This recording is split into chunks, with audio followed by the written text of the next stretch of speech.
చూడండి, దాన్ని చదవండి. పునరుద్ధరణ కొరకైన పిలుపు. పునరుద్ధరణ అంటే అర్థం ఏంటంటే బాగు చేసుకోవడం, తిరిగి కట్టుకోవడం, పునర్నిర్మాణం చేసుకోవడం. ఈ శ్రమల దినాల యొక్క నేపథ్యం గురించి ఒక 2-3 మాటలు చెప్తా.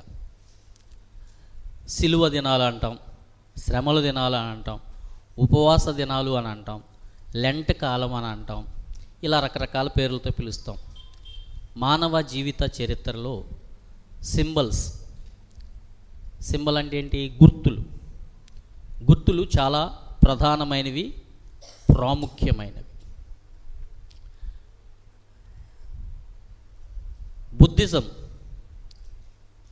బుద్ధిజం యొక్క సింబల్ ఏంటి చెప్పగలరు ఎవరన్నా? చక్రం. మన బెంజ్ సర్కిల్ దగ్గర ఒక స్తూపం ఉంటుంది, చక్రం. బెంజ్ సర్కిల్ దగ్గర కాదు, వారధి దగ్గర స్తూపం. ఆ చక్రం, అది జీవితం చక్రం లాంటిది అని వారు చక్రాన్ని పెట్టుకున్నారు. హిందువులు గుర్తేంటి? హిందువుల గుర్తు ఏంటంటే ఓం అనే సింబల్, ఓం. ముస్లిం సింబల్ ఏంటి? అర్ధచంద్రాకారంలో ఉన్న ఒక స్టార్ ఉంటుంది లోపల, నక్షత్రం. ముస్లిమ్స్ యొక్క గుర్తు.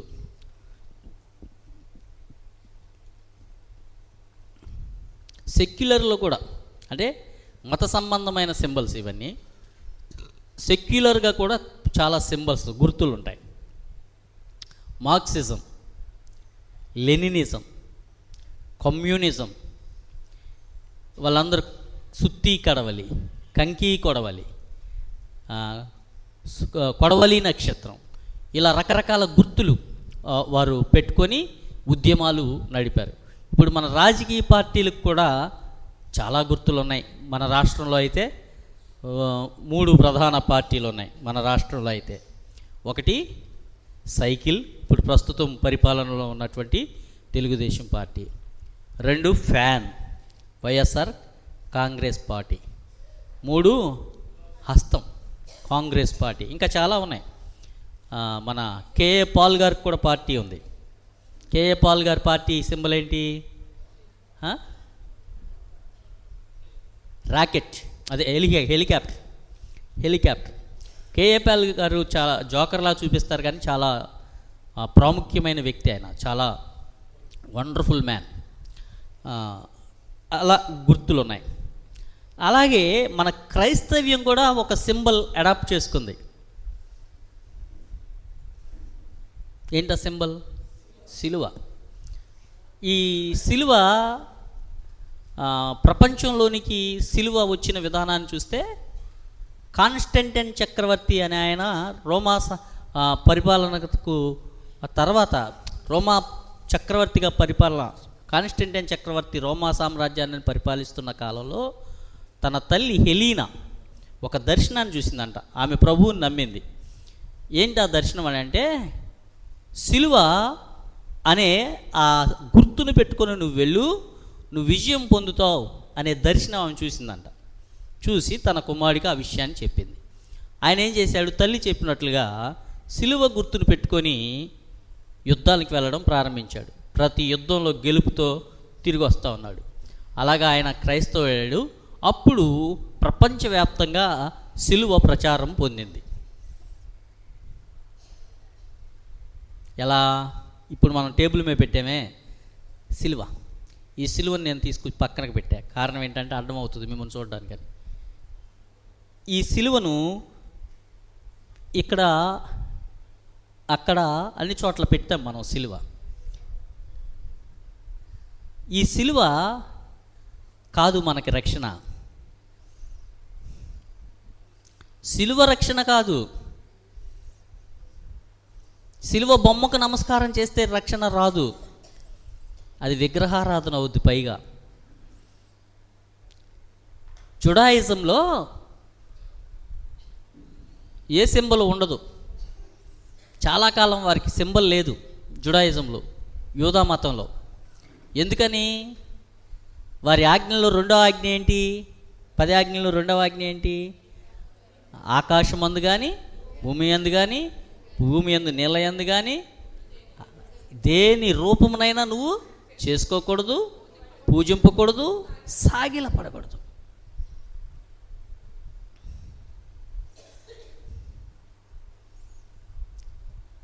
అందుకే వాళ్ళు ఏ గుర్తును పెట్టుకునే వాళ్ళు కాదు. ఆ తర్వాత కింగ్ డేవిడ్ యొక్క నక్షత్రం రెండు త్రిభుజాలు, ఒక త్రిభుజం రివర్స్లో ఇంకొక త్రిభుజం నక్షత్రం. ఆ నక్షత్రం ఇజ్రాయేల్కి దేశానికి సింబల్గా ఉంది.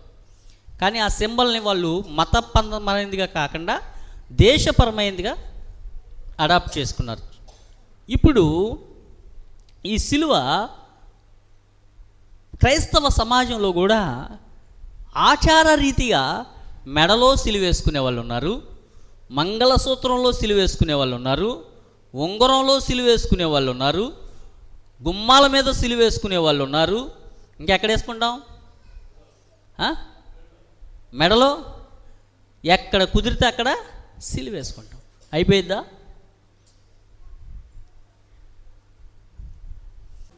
సిలువ సింబల్లో మనకేమీ లేదు. ఎన్ని సిలువలు పెట్టుకున్నా మనకు ప్రయోజనం లేదు. ఈ సిలువ యొక్క ఉద్దేశం ఏంటో యేసుక్రీస్తు యొక్క నేపథ్యంలో చూద్దాం. మనం యేసుక్రీస్తు యొక్క ఉద్దేశంలో చూద్దాం.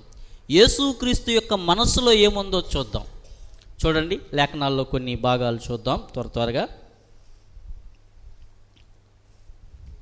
లూకా శుభవార్త 2వ అధ్యాయము 41వ వచనం.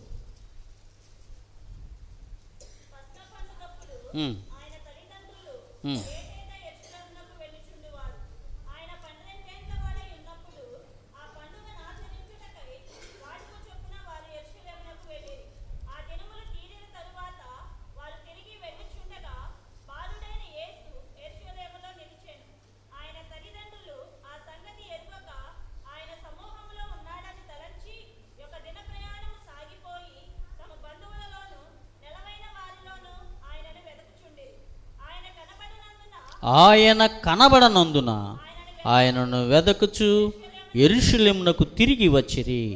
3 దినములైన తరువాత ఆయన దేవాలయంలో బోధకుల మధ్య కూర్చుండి వారి మాటలను ఆలకించు వారిని ప్రశ్నలు అడుగుచూ ఉండగా చూచిరి. అయిపోయింది కదా.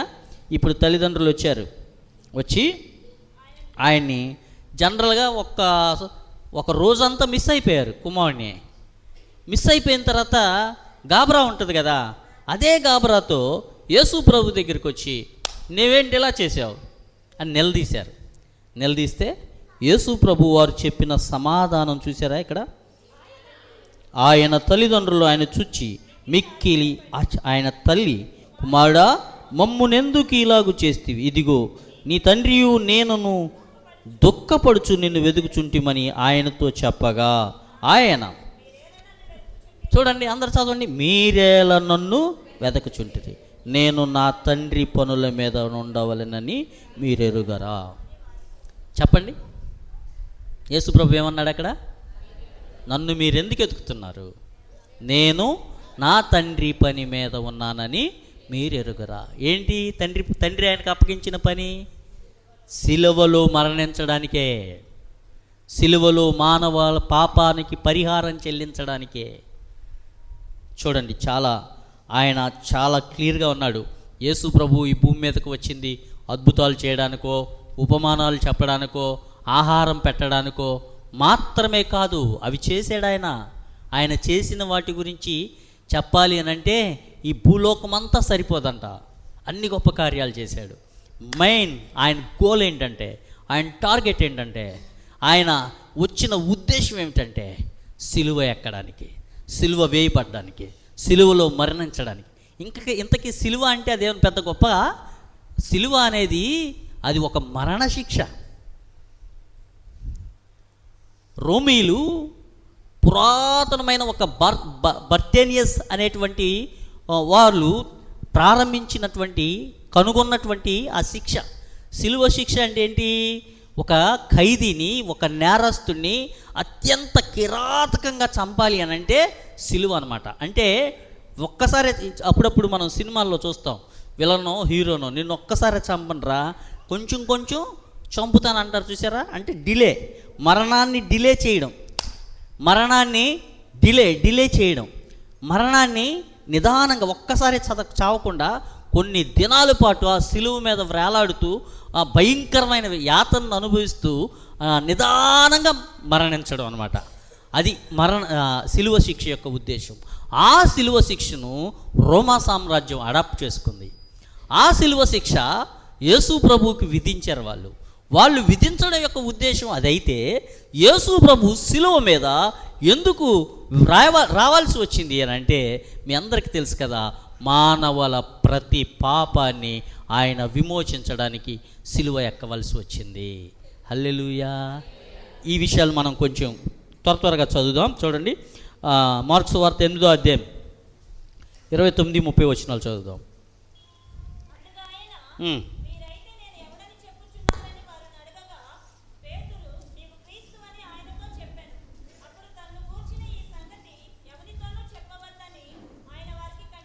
చెప్పాను. 31వ వచనం కూడా.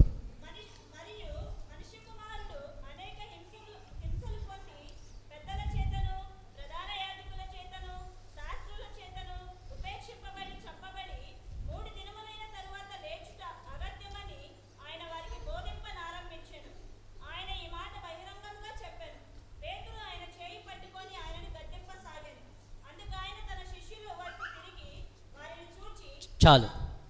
యేసు ప్రభు శిష్యులకి చెప్తున్నాడు, తన వెంబడించే శిష్యులకి ఏమని, నేను సిలువ శిక్ష పొందడానికి వచ్చాను అని చెప్తే శిష్యులు ఏమన్నారు? శిష్యుల్లో ఒకడైన పేతురు ఏమన్నాడు? ప్రభువా, అది నీకు దూరం అవునుగాక. వెంటనే పేతురుని చూసి ప్రభువారు ఏమన్నారు? సాతానా, శ్రమ నేను పొందాల్సి ఉందని ప్రభు ప్రకటించాడు. శ్రమ నేను పొందాలి అని ప్రభు ప్రకటించాడు.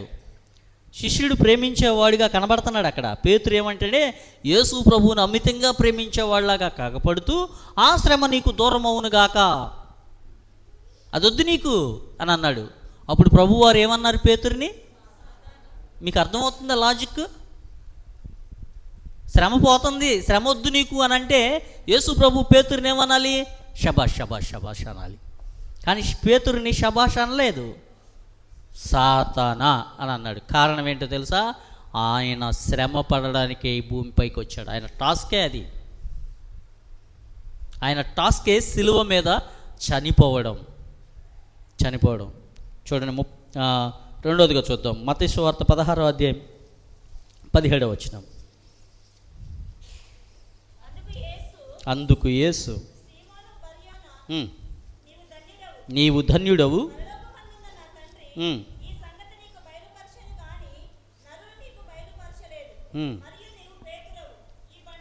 మార్కు సువార్త 2వ అధ్యాయం 19వ వచనం.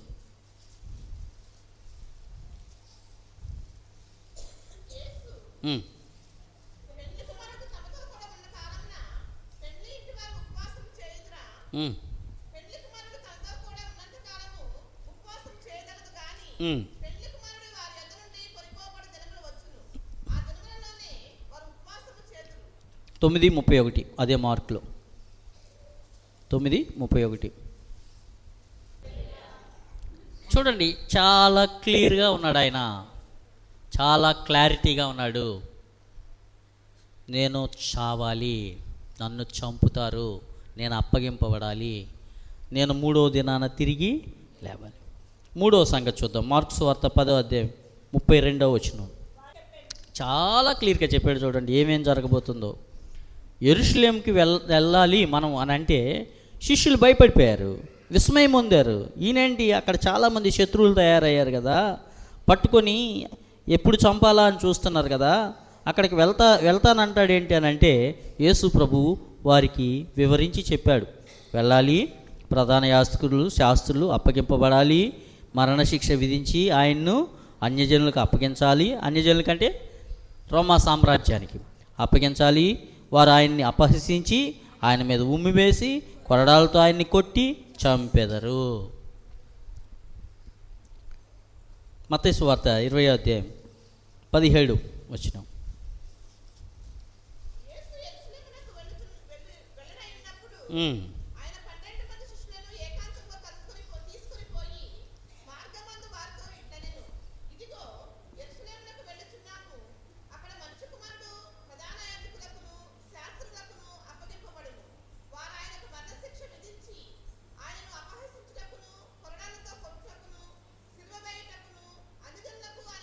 అప్పగింతురు.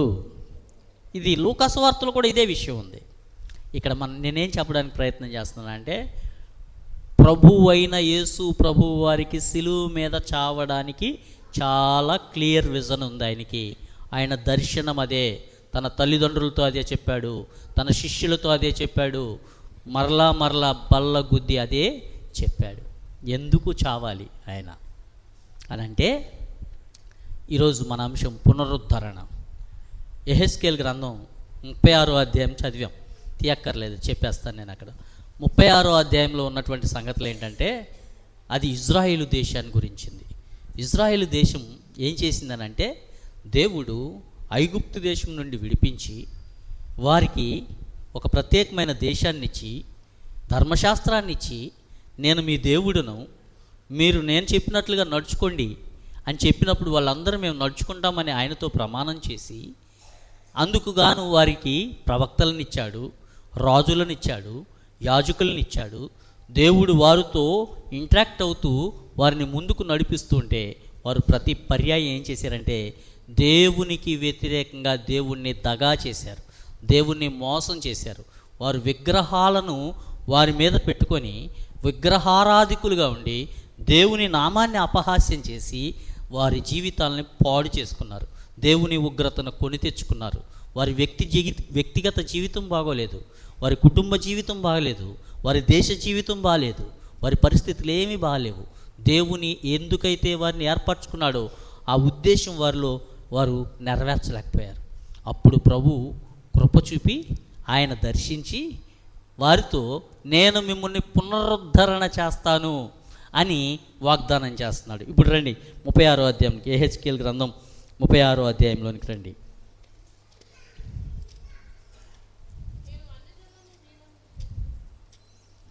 24వ వచనం నుంచి చదువు.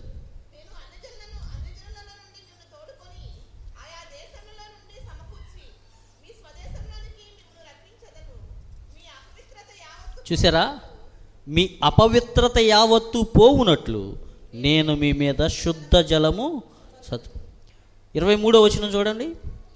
అన్యజనుల మధ్య మీరు దూషించిన నా ఘనమైన నామమును నేను పరిశుద్ధపరచుదును. వారి ఎదుట మీ యందు నన్ను నేను పరిశుద్ధపరచుకొనగా నేను ప్రభువగు యెహోవానని వారు తెలుసుకొందురు. ఇదే ప్రభువగు యెహోవా వాక్కు. వారు అన్యజనుల మధ్య దేవుని నామాన్ని అవమానపరిచారు. అయితే వారికి శిక్ష రావవలసి ఉండగా ప్రభు అయిన దేవుడు ఏం చేస్తున్నాడంటే, మీరు నాకు కలుగు చేసిన అవమానమంతా నేనే తీసేస్తాను మీకు అని చెప్పి వారితో వాగ్దానం చేస్తున్నాడు. 22వ వచనం చూడండి.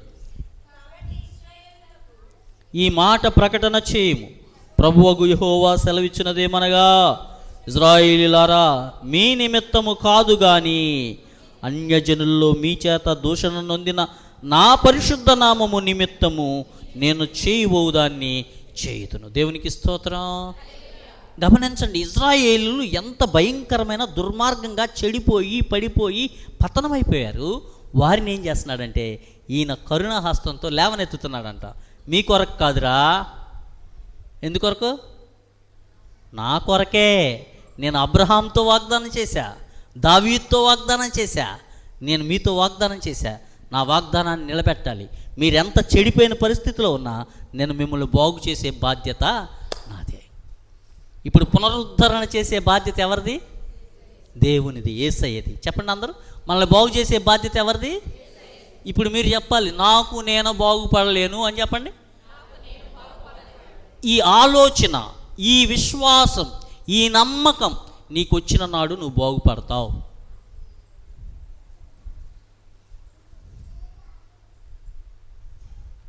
మనకు మనం బాగుపడితే యేసు ప్రభు సిలువ వేయబడాల్సిన అవసరము లేదు. పునరుద్ధరణ. ఒకవేళ యేసునందు విశ్వాసం ఉంచి నీ విశ్వాసంలో క్రొత్తలో బాగుండి మరలా పతనమై దిగజారిన పరిస్థితులు నీ హృదయంలో, నీ జీవితంలో, నీ వ్యక్తిగత జీవితంలో ఉంటే దేవుడు వాగ్దానం చేస్తున్నాడు, ఐ విల్ సేవ్ యూ, నేను నిన్ను రక్షిస్తాను. ఎందుకొరకు? వింటల్లా మీరు? ఎందుకొరకు? ఆయన కొరకు, మన కోసం కాదు. ఆయన మనల్ని ఎన్నుకున్నాడు కదా, ఆయన మనల్ని ఏర్పాటు చేసుకున్నాడు కదా, ఆయన మనల్ని ప్రత్యేకపరుచుకున్నాడు కదా, ఆయన కుమారుడు రక్తంతో మనం కనుక్కున్నాడు కదా. మనల్ని విడిచిపెట్టాడు. ఆయన విడిచిపెట్టాడు, భద్రపరుచుకుంటున్నాడు, సమకూర్చుకుంటున్నాడు, తెచ్చుకుంటున్నాడు. ఈ భాష చూడండి, ఈ భాష చూడండి, ఈ భాష చూడండి. మీ అపవిత్రత యావత్తు పోవునట్లు నేను మీ మీద శుద్ధ జలము, మీ విగ్రహముల వలన మీకు కలిగిన అపవిత్రత అంతయు తీసివేసేది, నూతన హృదయం మీకు ఇచ్చేదను, నూతన స్వభావం మీకు ఇచ్చేదను, రాతి గుండెను మీలో నుండి తీసివేసి మాంసపు గుండెను. ఇదే నూతన నిబంధన, ఇదే నూతన నిబంధన. అపొస్తలుడైన పౌలు ఎంత భయంకరమైన వ్యక్తి! యేసు ప్రభువుని తన సొంత రక్షకుడుగా ఒప్పుకోగానే ఎటువంటి వ్యక్తిగా మారిపోయాడు ఆయన?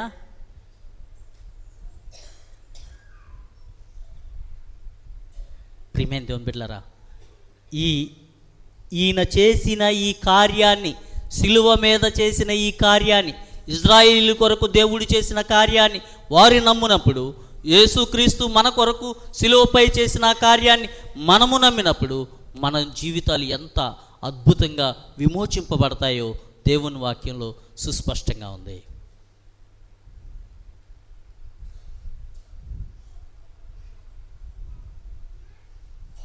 ఈరోజు పునరుద్ధరణ అని అంటే అర్థం ఏంటంటే, మనకు మనం చేసేది కాదు.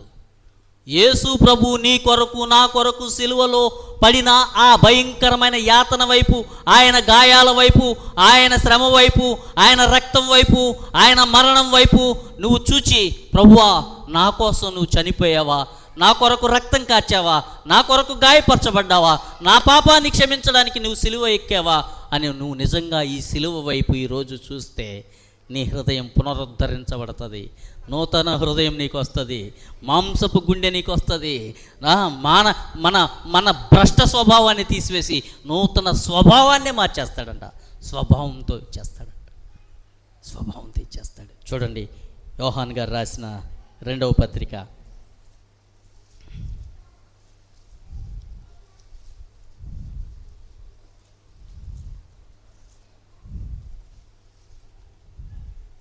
2వ వచనం చూడండి.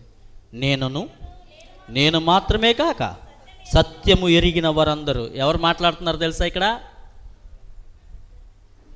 యోహాను. చాలా పెద్ద వ్యక్తి ఆయన తన గురించి తాను చెప్పుకుంటమే పెద్దనైన నేను అని మాట్లాడుకుంటున్నాడు. అక్కడ చాలా వృద్ధాప్యంలో ఉన్నాడు, చాలా యేసు ప్రభుకు అత్యంత సమీపంగా జీవించినటువంటి వ్యక్తి. నేను మాత్రమే కాక సత్యమును ఎరిగిన వారందరూ మనలో నిలుచుచు మనతో ఎల్లప్పుడూ ఉండు సత్యమును బట్టి మిమ్మును నిజముగా ప్రేమించుచున్నాము. దేవునికి స్తోత్ర.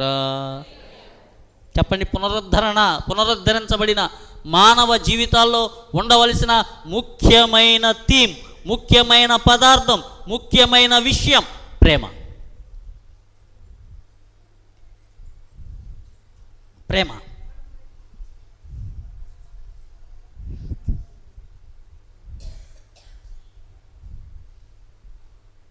ప్రేమ. ప్రేమ. ఈ సత్యం నేను మాత్రమే కాక ఈ సత్యమునందు విశ్వాసం ఉంచిన ప్రతి ఒక్కరూ, ఈ సత్యాన్ని అనుసరించే ప్రతి ఒక్కరూ మనము ప్రేమింపబద్ధులమై ఉన్నాము. ఇదే పునరుద్ధరణ. మన జీవితం పునరుద్ధరించబడడం అంటే సిలువ వైపు చూచి మనము ప్రేమలో, యేసు ప్రేమలో పాదుకొల్పి ఆ ప్రేమ యందు నడుచుకుంటూ ఇతరులను ప్రేమించు వారంగా మనల్ని మనం పునరుద్ధరించుకోవడానికి ఈ season, this is the season. రెండవది భక్తి పునరుద్ధరణ. చెప్పండి. ఏంటి భక్తి పునరుద్ధరణ? భక్తి అంటే ఏంటి? మత్తయి సువార్తలో చెప్పుతున్నాడుగా ప్రభు, నువ్వు ప్రార్థన చేయనప్పుడు వేషధారుల వలె ఉండక. మంచి మాట అమ్మా, వేషధారుల వలె ఉండక. చెప్పండి గట్టిగా. వేషధారణ అంటే ఏంటో తెలుసా? మైక్లో చేసే ప్రార్థనకి, ఇంట్లో నువ్వు వ్యక్తిగతంగా చేసుకునే ప్రార్థనకు ఉండే తేడానే వేషధారణ. ఒకసారి మీ నోటితో చెప్తారా? పక్కన వాళ్ళతో చెప్పండి. నిర్వచనం, వేషధారుల వలె కాక ఎలా ఉండాలట? నువ్వు ప్రార్థన చేయనప్పుడు తలస్నానము చేసుకొని, ఉపవాసం చేసినప్పుడు తలస్నానం చేసుకొని, ముఖం కడుక్కొని, సబ్బుతో ముఖం కడుక్కొని, నీ గదిలోనికి వెళ్ళి తలుపు మూసుకొని రహస్యమందున్న నీ తండ్రికి వినబడినట్లు. ఎవరి కోసం భక్తి? ప్రభువు కొరకు, దేవుని కోసం, మన తండ్రి కోసం, మన కోసం కాదు, మనుషులకు చూపించడానికి కాదు. ఇప్పుడు క్రైస్తవ సమాజంలో అంతా నటన, యాక్టింగ్, 40 రోజులు ఉపవాస కూడికలు, స్వస్థత ప్రార్థనలు, ఈ టైటిల్స్ చూసారా? యేసు ప్రభు వారు ఎప్పుడైనా ఎక్కడైనా ఆయన స్వస్థత ప్రార్థనలని బోర్డు పెట్టి స్వస్థపరిచినట్టు మనం ఎక్కడన్నా చూసామా? చూడలేదు. భక్తి బిజినెస్ అయిపోయింది ఈ రోజున. భక్తి భయంకరమైన బిజినెస్ అయిపోయింది. క్రైస్తవ్యం గురించి మాట్లాడుతున్నాను. మనల్ని భక్తి జీవితంలో పునరుద్ధరించుకోవడం అంటే వ్యక్తిగతంగా ప్రభువుతో మనం గడిపే విధానం, కుటుంబంగా మనం వ్యక్తితో గడిపే విధానం. ఉదాహరణకి ప్రతిరోజు రాత్రి 9 గంటలకి దేవునితో మన సమాజం కుటుంబ ప్రార్థన అని అనుకున్నాం. ఎన్ని పనులున్నా మనం ఆదివారం ఆరాధన ప్రార్థన టైం అయిపోతుందని ఎంత తొందరపడతామో, ఎంత గాబరా పడతామో, ఇంట్లో ఉండే ఈ ప్రార్థన టైంకి కూడా మనం అంత తొందరపడి ఆ టైంకి మనం ఇంట్లో సమాజంగా కుటుంబంగా కూడి ప్రార్థన చేసుకోవడానికి అలవాటు చేసుకోవాలి. మన వ్యక్తిగతంగా ప్రార్థించే విధానంలో ప్రభు లేచిన వెంటనే ఏ పని చేయకుండా నా ప్రభువుతో నేను గడపాలి అని మొదటి సమయాన్ని ప్రభువుకి ఇవ్వడం మనం అలవర్చుకోవాలి. మన పిల్లలు మనం ప్రార్థిస్తుండగా చూడాలి, మన కుటుంబ సభ్యులు మనం ప్రార్థిస్తుండగా చూడాలి, వ్యక్తిగతంగా ప్రభువుతో కన్నీరు పెడుతుండ ఆ సన్నివేశాలు మన బిడ్డలు చూడాలి. ప్రార్థన భక్తి జీవితాన్ని పునరుద్ధరించుకోవడం. మూడవది సమాజములో మన ప్రవర్తనని పునరుద్ధరించుకోవడం. చెప్పండి.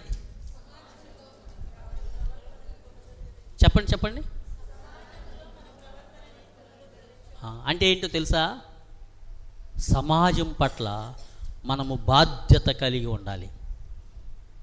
అయ్యగారికి సర్జరీ, అమ్మగారు దుఃఖంతో ఉంటారా, సంతోషంగా ఉంటారా? 100%. ఇప్పుడు ఫోన్ చేస్తే చూడనివ్వట్లేదమ్మా వద్దులే అని అన్నారనుకో, మీరు ఎవరిని చూడడానికి రావాలి అప్పుడు అసలు కదా? అమ్మగారి దగ్గర వచ్చి 10 మంది అమ్మ ఏం పర్లేదు మేము అందరం ప్రార్థన చేస్తున్నాం అని చెప్తే అది ఎంత ధైర్యంగా ఉంటుంది? చూడండి అంటారు, వద్దులే అమ్మయ్య అనుకున్నాను కానీ రావద్దన్నారు. అందుకే అంటే మనకు అసలు వెళ్ళాలని లేదు. వెళ్ళాలని ఉంటే తాళ్ళతో కట్టేసిన ఆగలేం. మన ఆత్మీయులకి, మన బంధువులకి, మన రక్త సంబంధికులకి, మనం ప్రేమించే వారికి ఏదైనా ఒక ఆపద వచ్చిందని అంటే పర్మిషన్ తీసుకొని వెళ్ళాం. సమాజం పట్ల బాధ్యత అంటే ఒక పాస్టర్ గారి కుటుంబం పట్లే మీరు ఇంత దశలో ఉన్నారని అంటే మీరు తోటి వారి పట్ల మీ పదజాలాలు, మీ మాటలు నేను ఇంకా గ్రహించగలను. సమాజం పట్ల బాధ్యత కలిగిన వారమై ఉండాలి, పునరుద్ధరించుకోవాలి. యేసు ప్రభు ఉచితంగా మనల్ని రక్షించాడు, ఉచితంగా మనల్ని విమోచించాడు. ఉచితంగా నా నామాన్ని బట్టి నేను మిమ్ముని విమోచిస్తున్నాను, నేనే నా నామాన్ని బట్టి. ఎందుకనంటే మీరు నా సాక్షులుగా ఉండాలి. మీరు సమాజంలో మీ ప్రవర్తన మంచిగా ఉండాలి, కుటుంబంలో మీ ప్రవర్తన మంచిగా ఉండాలి. అలాగే ఇంకొకటి ఏమనుకున్నాం, భక్తి జీవితంలో మీ జీవితాలు మంచిగా ఉండాలి.